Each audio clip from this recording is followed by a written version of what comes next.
Lyon, 15 mars 2026, 15 heures pile. Laurent Wauquiez raccroche le regard fixe encore vibrant, des mots que Macron vient de lui lancer comme une bouée lancée à un naufragé.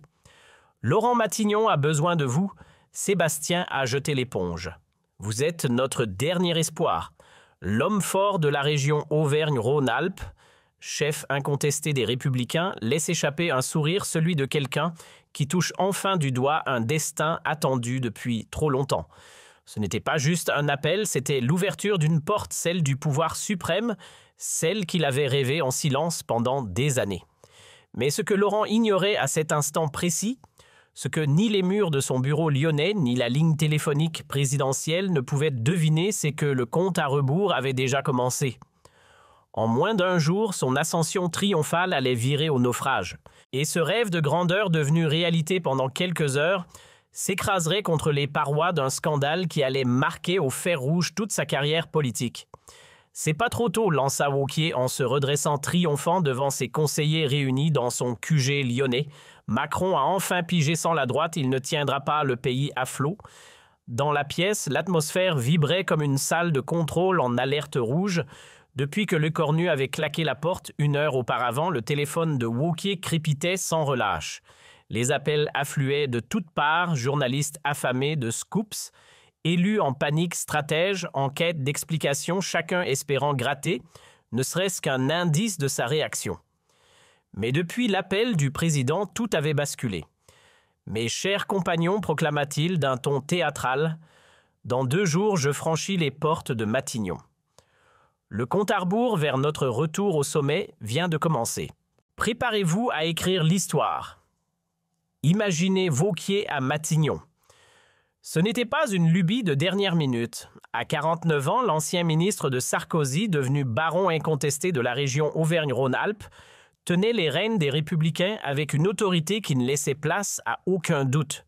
Son pilotage rigoureux de la crise sanitaire l'avait hissé au rang de figure nationale, et sa manière de s'opposer à Macron sans hurler, mais sans jamais fléchir, avait séduit jusqu'aux plus sceptiques.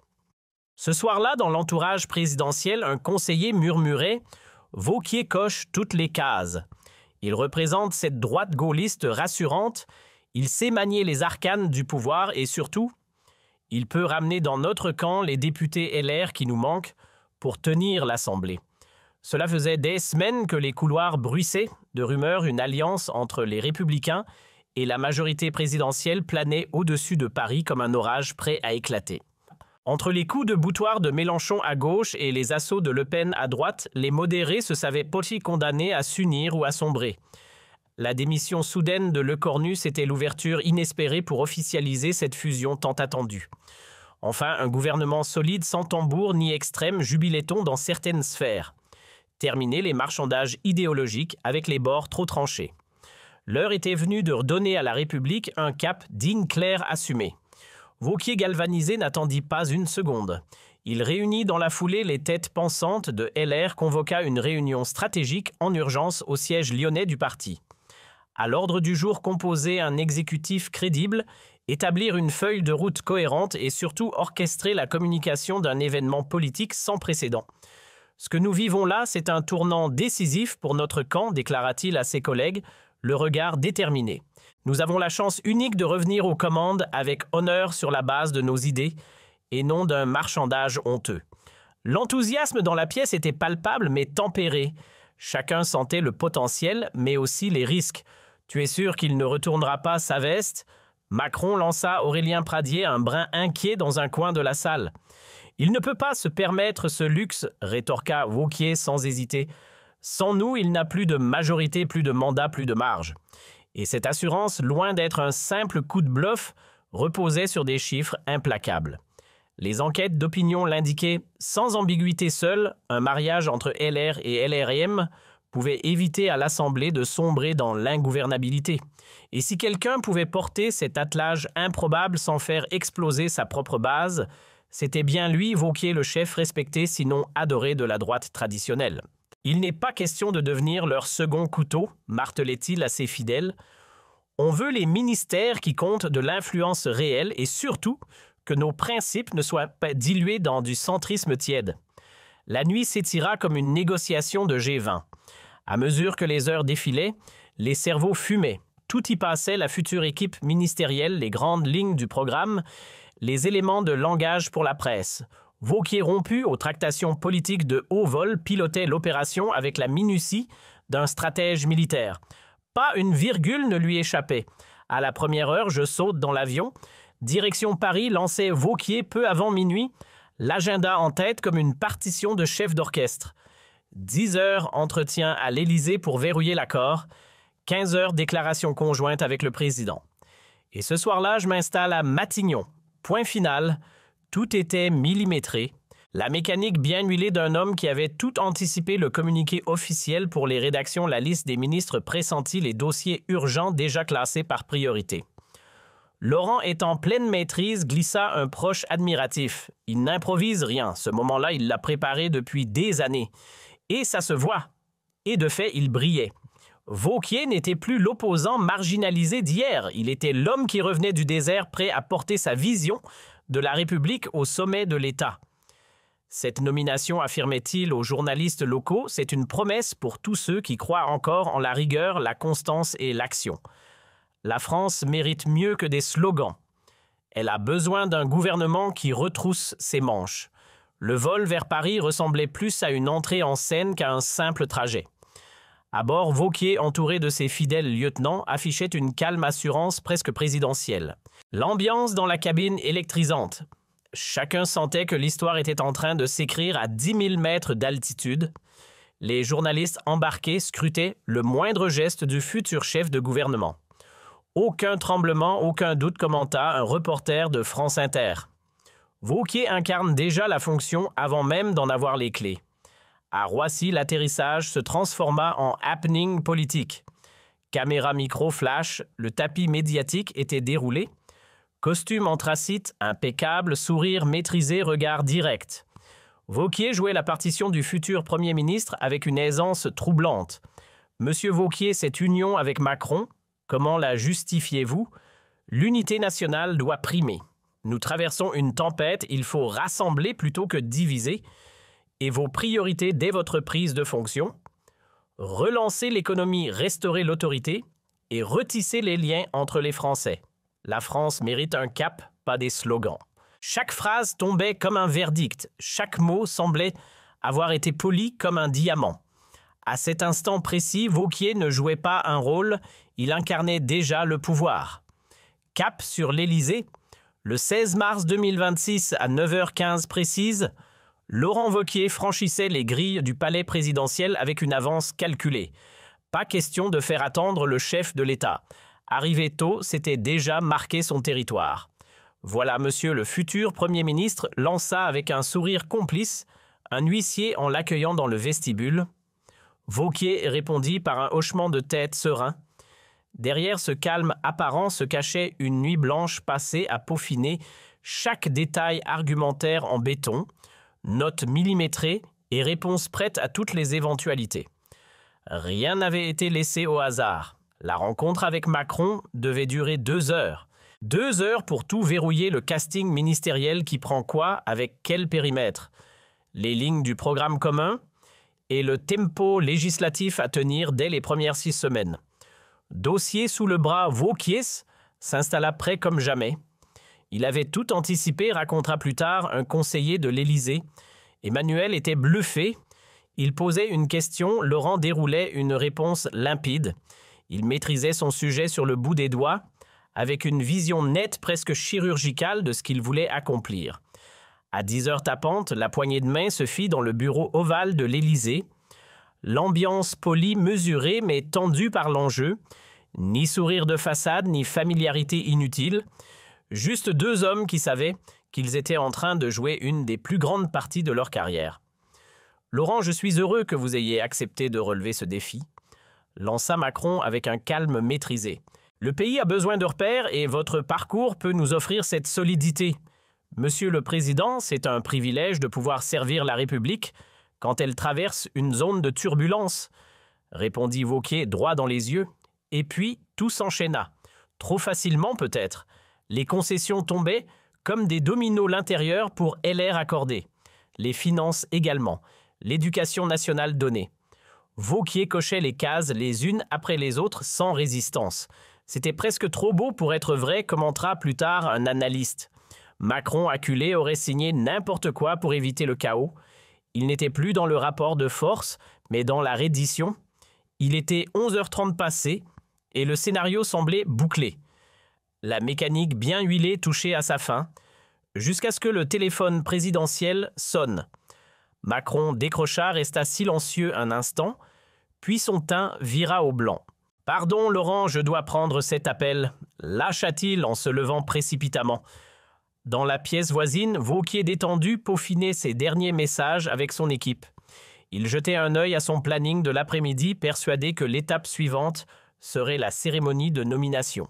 Matignon l'attendait, mais les minutes s'étiraient. Derrière la cloison vitrée, le président faisait les 100 pas les sourcils froncés, visiblement secoué par ce qu'il entendait. Quelque chose déraillait, un imprévu, et pas un petit. À 11h45, Macron réapparut, son regard fuyant, son ton hésitant. « Il y a un souci, lança-t-il. Sébastien m'a rappelé... Il a changé d'avis? Il reste. Quoi, il retire sa démission, mais c'est une blague? Non. Il a passé la nuit à réfléchir. Et il veut poursuivre son mandat. Je ne peux pas lui dire non. Mais enfin, on avait conclu un accord. Vous m'aviez assuré... Je sais... Mais il connaît les rouages. Il a la majorité. Je suis pieds et poings liés. Ce qui suivit releva du supplice. Wauquiez, assis face à Macron, assista impuissant à une série de contorsions verbales. Le président, visiblement mal à l'aise, cherchait tant bien que mal à maquiller ce virage à 180 degrés. Il faut voir ça comme un report, pas comme une fin, tentait-il. Sébastien ne tiendra peut-être pas la distance. Il reviendra sûrement sur sa décision d'ici peu. Mais Wauquiez n'était plus dans l'écoute. Le visage vidé, la voix étouffée, il le coupa net. « Monsieur le Président, vous venez là de pulvériser ma crédibilité. Comment je suis censé expliquer ça à mes élus, aux médias, au pays tout entier ?» La rencontre s'acheva dans un silence glacial aussi tranchant qu'un couperet. Wauquiez quitta l'Élysée, la tête basse, le visage fermé, l'orgueil en lambeaux. Ce qui, une heure plus tôt, ressemblait à une ascension vers Matignon, s'était brutalement mué en descente aux enfers politiques. Devant les grilles du palais, la scène était surréaliste.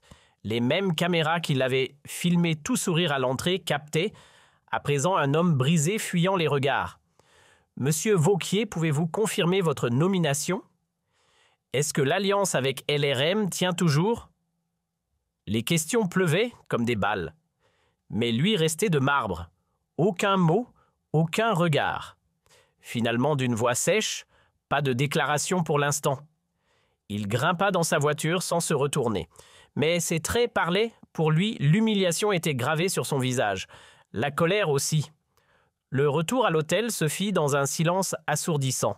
Dans la voiture, Wauquiez, figé les yeux rivés sur l'écran de son téléphone, scrollait sans relâche. Les notifications explosaient, des journalistes en quête de confirmation, des cadres LR en panique, des collaborateurs déboussolés.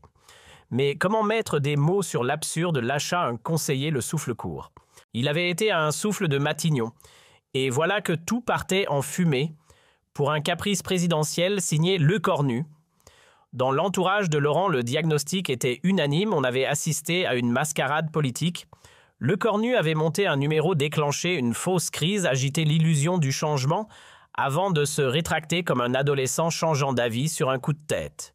C'est une gifle institutionnelle, fulminait un député LR. On ne transforme pas la fonction de Premier ministre en jouet de communication. Le coup porté à Wauquiez n'en était que plus violent parce qu'il avait tout orchestré dans les moindres détails. Le plan était huiler la machine de communication, lancer les interviews, donner le cabinet presque formé, et soudain, tout devait être effacé comme un brouillon gênant. 13 heures sonna comme un glas, l'Élysée publia un communiqué sec comme une gifle. Sébastien Lecornu restait finalement en poste. Rideau. La pièce politique s'arrêtait là pour Wauquiez. Il était KO debout, raconta un membre de son entourage. Il avait tout misé sur ce scénario, et le film s'est arrêté en plein milieu de l'acte final. Un crash en règle en pleine gloire annoncé. À 14 heures, c'est dans le décor feutré mais glacial d'un salon d'hôtel parisien que Wauquiez s'est retrouvé seul face à une trentaine de micros tendus comme des lames.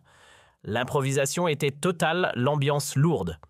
Il tentait de sauver les apparences en articulant d'une voix crispée « Les paramètres ont changé.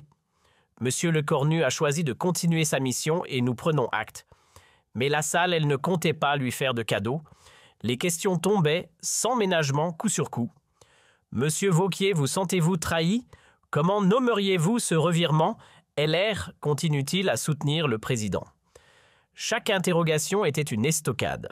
Wauquiez raide s'accrochait à son calme, mais le supplice était palpable. « Nous prendrons le temps d'évaluer les choses dans les jours à venir », finit-il par lâcher, évitant soigneusement de répondre. Le naufrage était en cours à visage découvert.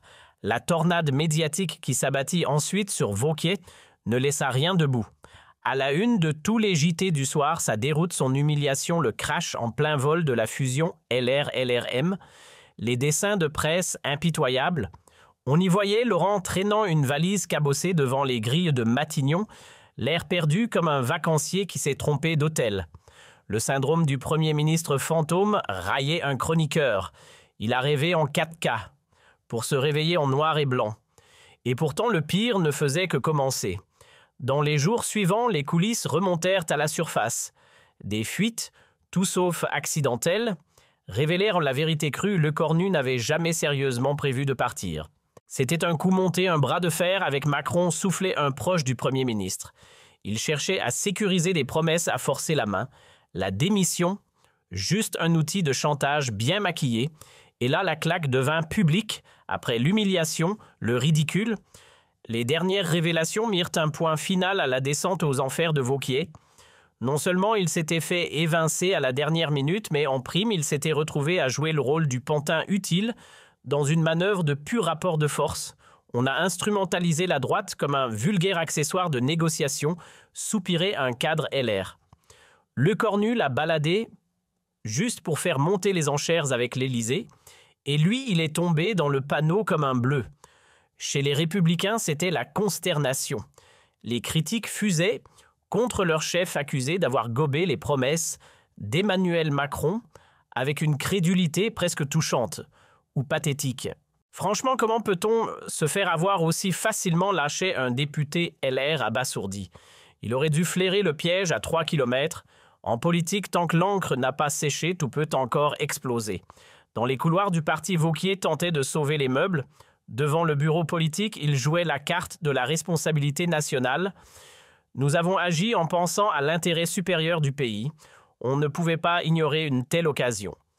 Mais le discours peinait à convaincre. La fronde montait. Certains barons du parti exigeaient déjà sa tête. Il n'est plus audible, plus légitime, glissait un élu en aparté. Après une telle débâcle, comment peut-il encore prétendre diriger qui que ce soit? Le camp républicain se déchirait. D'un côté, les supporters indéfectibles de Wauquiez tentaient de noyer le poisson. Bah, c'est la politique, non, des coups tordus, ça fait partie du jeu. Mais en face, les frondeurs internes affûtaient leurs couteaux. Ce fiasco met en lumière l'impréparation totale de Laurent, grinçait un vieux routier du parti. Un vrai stratège ne se fait pas piéger comme un amateur. Et les chiffres ne mentaient pas en une semaine, sa popularité avait dégringolé de 15 points. Ce que le grand public retenait, ce n'était pas ses intentions ou son programme, mais l'image d'un homme baladé comme un pion humilié à la vue de tous. L'opinion adore les gagnants, mais elle dévore les perdants, sans pitié, lâchait un analyste. Et là, Wauquiez vient de se faire bouffer tout cru. 3 semaines après avoir touché le fond, Wauquiez tenta un retour sous les projecteurs. Scène Lyon-Salle comble de 2000 militants. LR visiblement curieux de voir comment leur chef allait recoller les morceaux. Debout face à la foule micro en main, il lança le ton solennel. « Mes chers amis, ces dernières semaines n'ont pas été simples. Mais ce n'est pas une raison pour baisser les bras. La droite républicaine est loin d'avoir dit son dernier mot, sauf que la magie n'opérait plus. Les vivas manquaient de ferveur, les regards semblaient distraits et les sourires, pour ceux qui en avaient encore, sonnaient creux. Son aura s'était fissurée et chacun le sentait. Il fait comme si tout allait bien, chuchotait un militant en coin. Mais dans nos têtes, c'est encore ces 24 heures de honte qu'on voit défiler, et ça, on ne l'oublie pas de sitôt. L'impact fut ravageur sur l'échiquier politique. L'idée même d'un mariage entre LRM et les Républicains qui paraissait encore viable quelques semaines auparavant s'était volatilisée. Désormais, c'était chacun dans son camp, les ponts coupés, les sourires crispés. Franchement, après ce qu'ils ont fait à Laurent qui oserait encore tendre la main, à Macron lâcher un haut cadre LR amer. Il nous a roulé une fois, il recommencera, c'est dans son ADN. À l'Élysée, on sortait les éléments de langage habituels, comme des pansements sur une plaie béante.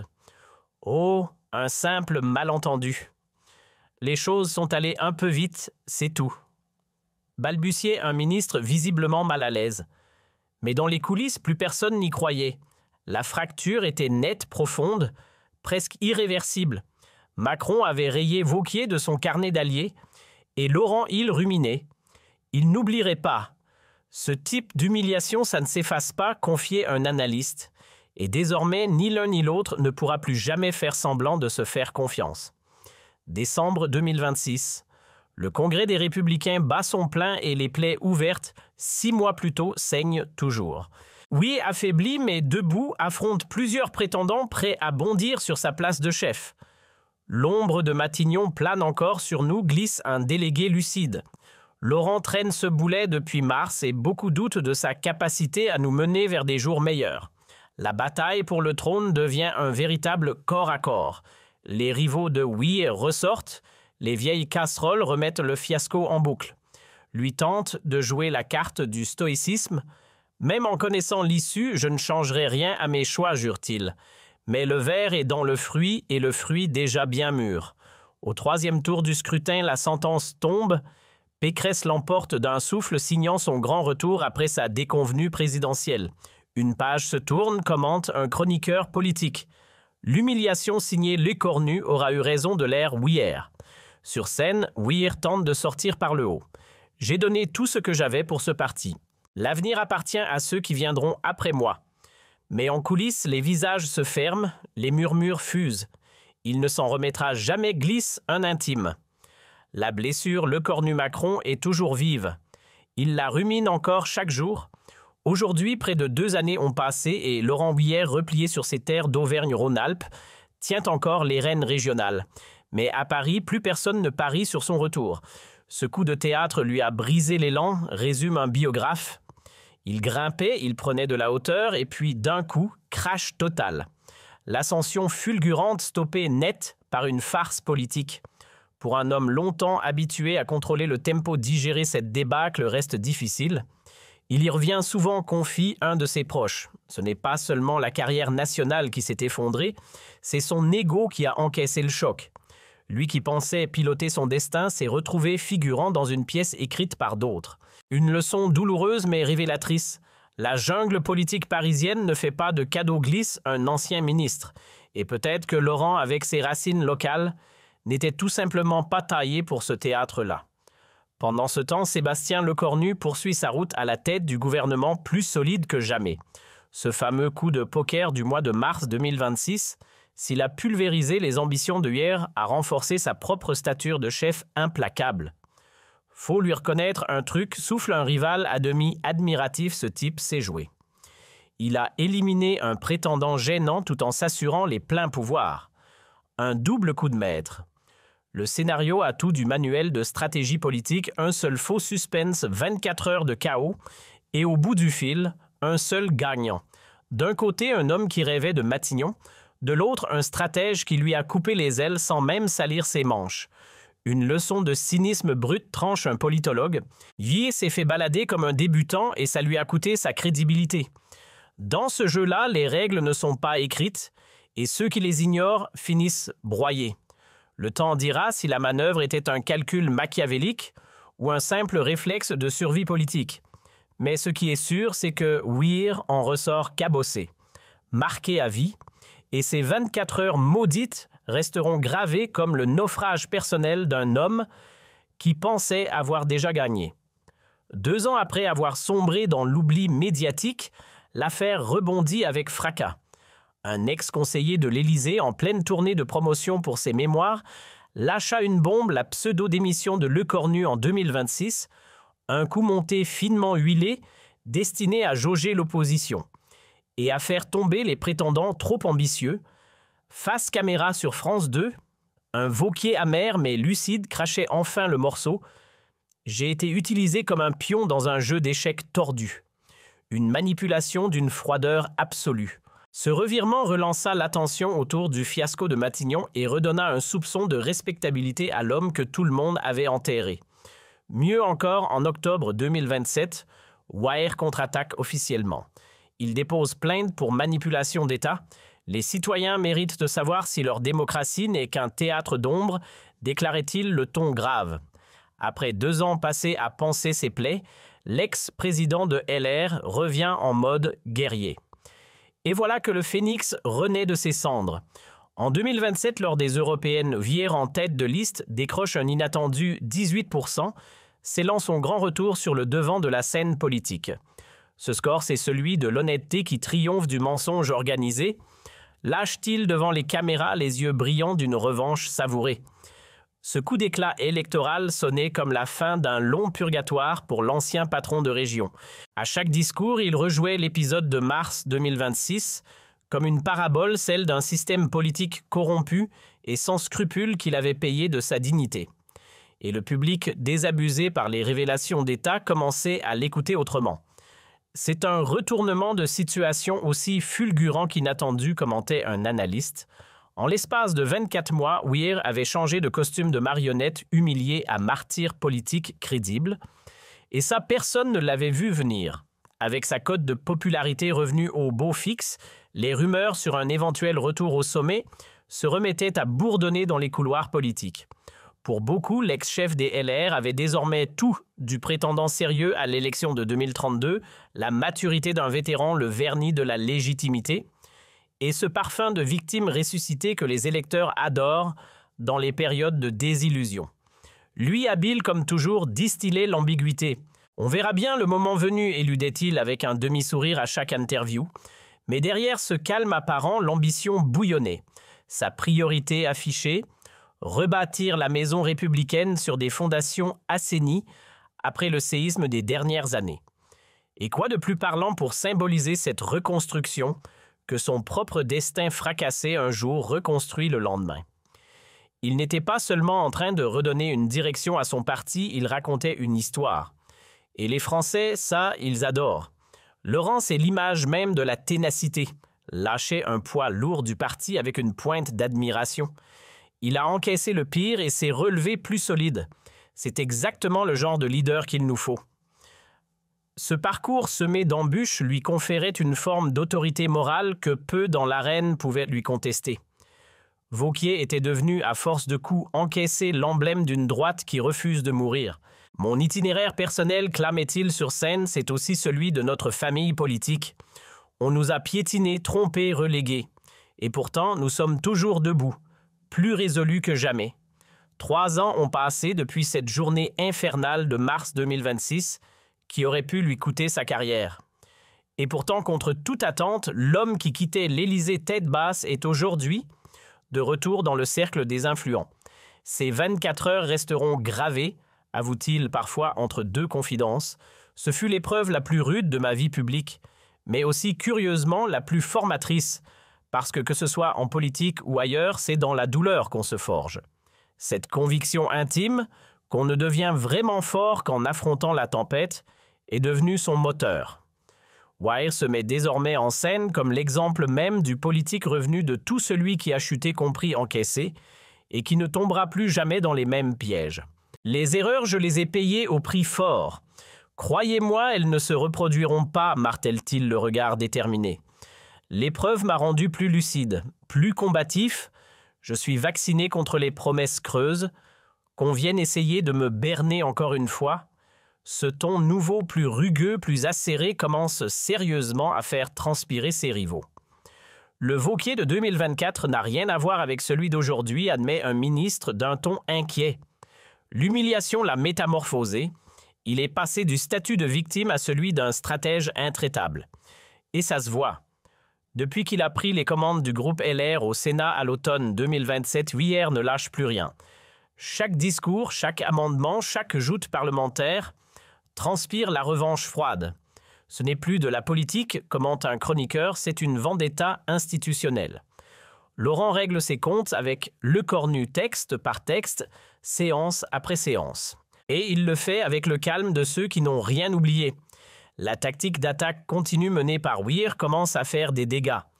Là où le gouvernement Lecornu évoluait jusqu'alors en terrain plutôt paisible au Sénat, il se heurte désormais à une droite remontée comme jamais bien structurée et en mode commando. Ce que Vuillère a fait du groupe LR, une vraie unité d'assaut parlementaire, lâche un sénateur de la majorité un brin inquiet. Ils surgissent partout, anticipent tout et frappent fort. Résultat, la vie politique devient beaucoup moins confortable pour Lecornu. Fini les débats tranquilles et les lois adoptées sans sueur froide. Face à lui se dresse maintenant un rival que la soif de revanche anime à chaque séance. Et pour un Premier ministre peu habitué à devoir batailler au palais du Luxembourg, ce réveil brutal a tout d'une douche glacée. Sébastien commence à se mordre les doigts de son petit coup de théâtre de 2026, glisse un intime, un brin moqueur. En croyant ridiculiser Wauquiez-Lecornu s'est offert un rival tenace obsédé par la revanche. Une bourde stratégique, plus qu'un simple faux pas, le boomerang politique lui revient en pleine figure. La vendetta parlementaire déclenchée par Vuillère a déjà fait capoter ou repousser plusieurs textes phares du gouvernement. Le Sénat, c'est sa rampe de relance, décrypte un expert en droit constitutionnel. Wauquiez en a fait sa nouvelle scène, son théâtre de reconquête, et le pari semble réussi. Chaque passage médiatique, chaque joute sénatoriale renforce son image. Petit à petit, il reconstruit son autorité. Aujourd'hui, plus personne ne nie que Wauquiez est redevenu un poids lourd du paysage politique français. Même ceux qui l'avaient enterré à l'époque commencent à baisser les yeux. C'est sans doute l'un des retours les plus fracassants de la scène politique contemporaine, s'enthousiasme un historien du pouvoir. Rarement un responsable public aura su recycler une déroute aussi cuisante en tremplin vers la rédemption. Ce rebond inattendu repositionne inévitablement Wauquiez dans les spéculations sur l'avenir. À 52 ans, il a encore le temps, l'énergie et surtout la rancune. Il a une dette à régler, souffle un fidèle presque complice.